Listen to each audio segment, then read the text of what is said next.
Réflexion sur la tenue du dialogue en République démocratique du Congo. La question de la tenue ou non d'un dialogue en République démocratique du Congo suscite aujourd'hui un débat interne et intense qui anime aussi bien le paysage politique national qu'international. Des grandes tendances se dessinent clairement. D'une part, ceux qui plaident pour le dialogue inclusif, il se recrute parmi l'opposition politique, l'opposition armée, ainsi qu'une frange de la société civile. D'autre part, ceux qui défendent un dialogue dit inclusif, excluant principalement de rebelles de l'AFC M23, considérés comme des supplétifs, des alliés inconditionnels de l'agresseur. Cette tendance se recrute parmi les membres de la majorité au pouvoir et une certaine société civile. Ces débats parfois houlés méritent une analyse dépassionnée et responsable. Nous avons 4 points qui font l'objet de cette analyse, à savoir 1. Les dialogues comme nécessité en période de détresse nationale. Je considère, pour ma part, que le dialogue demeure, à principe, un instrument nécessaire pour un pays en situation de crise, un pays en situation de détresse profonde. Il permet de décrisper l'atmosphère des relations politiques, de réduire les tensions et d'éviter l'escalade vers la violence. Comme l'ont souligné plusieurs analystes en criminologie politique, lorsque les acteurs politiques cessent de se parler, lorsque les acteurs politiques cessent de s'entendre, il y a un risque de recrudescence de la violence, risque de radicalisation de la violence et la prolifération des milieux criminogènes qui augmentent considérablement. À ce titre, le dialogue peut constituer un mécanisme de prévention des conflits. 2. Une expérience congolaise riche mais peu transformatrice. La RDC ne manque pas d'expérience en matière de dialogue.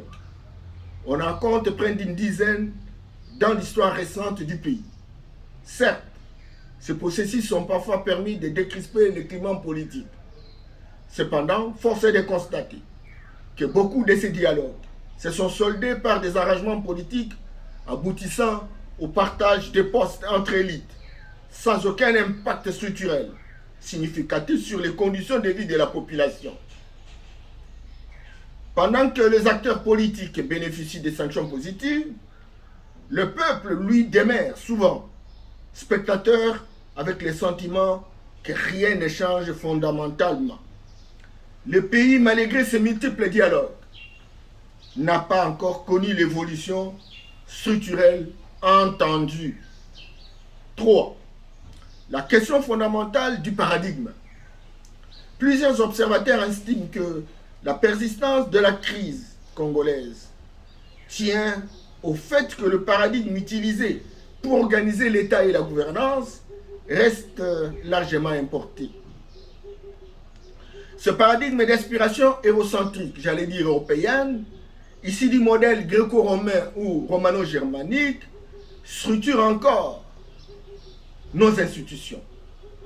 Des penseurs comme Bertrand Badi, Achille Bembe, Jean-François Bayard et Georges Zongola Taladja soutiennent que les États africains, dans leur structuration actuelle, ont largement hérité des modèles importés, souvent peu compatibles avec les réalités socio-culturelles locales. Cette inadéquation crée un dysfonctionnement structurel et un véritable court-circuit institutionnel. Si un dialogue doit réellement être organisé, son axe central ne devrait pas seulement être conjoncturel ou sécuritaire.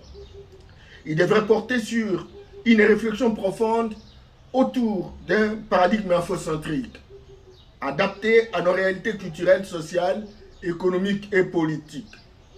Cela impliquerait une réévaluation de notre architecture institutionnelle, une relecture critique de nos mécanismes de gouvernance, une réflexion courageuse sur notre constitution qui constitue notre loi fondamentale et qui organise tout, une adaptation des institutions à nos héritages et dynamiques traditionnelles. Il ne s'agit pas d'ignorer les aspirations de l'élite politique, bien connue dans ses élucubrations, mais de replacer le peuple et les réalités locales au cœur de la refondation. Enfin, une crise multidimensionnelle. Et à quel niveau devra être organisé ce dialogue? La crise congolaise est complexe, multidimensionnelle, multiniveau, parce qu'elle repose sur une convergence insérée. Elle s'inscrit à plusieurs échelles, à savoir l'échelle internationale, nationale et sous-régionale. Dès lors, une question fondamentale se pose. À quel niveau doit-on dialoguer et avec quels acteurs impliqués? Un dialogue strictement national pourrait ignorer les dynamiques régionales. Un dialogue purement sécuritaire pourrait négliger les causes structurelles internes. Une approche partielle risquerait donc de produire les mêmes effets, les mêmes résultats que par le passé. En conclusion, nous voulons bien un dialogue qui fonctionnerait autrement. Je ne suis pas, comme vous pouvez bien le remarquer, opposé au dialogue. Bien au contraire. Mais pour éviter de répéter les mêmes méthodes, produisant les mêmes effets, le même résultat, il est impératif que ce dialogue soit conçu autrement. Il doit être profond, structurel, orienté vers la refondation, centré sur le peuple, adapté aux réalités congolaises. J'en appelle solennellement à toute la classe politique congolaise. Faisons preuve de hauteur de vie, dépassons les intérêts immédiats et engageons une réflexion sérieuse sur les options capables de permettre à la RDC de prendre véritablement son envol. Que ce dialogue, s'il doit se tenir, ne doit pas être un simple arrangement politique, mais un tournant historique permettant enfin au peuple congolais de se retrouver, de se projeter et d'espérer. Fait à Kinshasa, le 19 février 2026, Norbert Yamba Choukou, cadre de l'IDPS et panafricaniste. Merci.